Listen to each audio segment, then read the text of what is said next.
আপনার এরকম সাউন্ডকে ঠিক এরকম করতে পারবেন, তাও আবার ক্যাপকাটের মাধ্যমে। বাট ক্যাপকাটের ফিউচার এটা সত্ত্বেও আপনি ফ্রিতেই ব্যবহার করতে পারবেন একটা ট্রিক্স এর মাধ্যমে। তো চলো তোমরা এই কাজটা কিভাবে করবা তোমাদের এই পুরো প্রসেসটা দেখাই। তো ফার্স্টেই ক্যাপকাটে আসবা, এখানে নিউ প্রজেক্টে ক্লিক করে ভিডিওটা সিলেক্ট করে নেবা।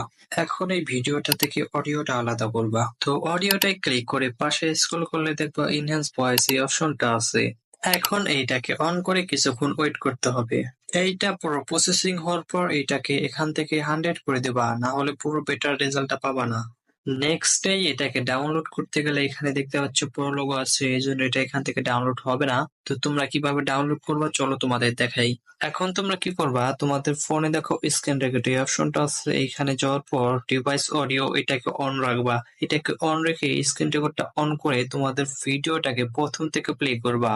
এখন তোমাদের স্ক্রিন রেকর্ডের ভিতরে ক্লিয়ার অডিওটা পেয়ে যাবা।